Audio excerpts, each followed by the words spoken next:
Mandvi સુગરનું licence તબદીલ કરવાની જુનર સુગરની petition ફગાવતી ઘી માંડવીના વિભાગ સહકારી ખાંડ ઉદ્યોગ સહકારી મંડળીના વ્યવસ્થાપક કમિટી પ્રથમ મોટી જીત મળી છે। ગ્રાહક મંત્રાલય અને કેન્દ્રના સુગર ડાયરેક્ટરના ચુકાદા પછી જુનર સુગર શેરડીને લઈ શકે અને ખાંડનું ઉત્પાદન નહીં કરી શકે। મહારાષ્ટ્રના ખાનગી સુગર કંપની જુનર સુગરના મામલામાં ઘી માંડવી વિભાગ સહકારી ખાંડ ઉદ્યોગ સહકારી મંડળીની વ્યવસ્થાપક કમિટીની પ્રથમ મોટી જીત મળી છે।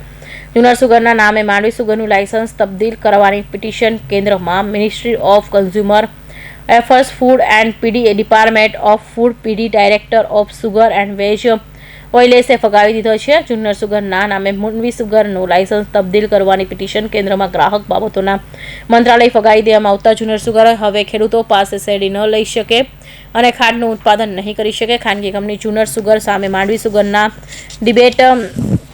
ટ્રિબ્યુનલ અને હાઈકોર્ટના કેસો ચાલી રહ્યા હોવાથી સરકારના ગ્રાહક મંત્રાલય દ્વારા લાયસન્સ તબદીલ કરવાની માંગ નામંજૂર કરી દેવામાં આવી છે।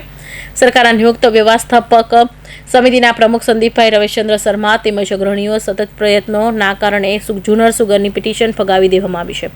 રિપોર્ટર હમીરસિંહ ચૌહાણ, માંડવી।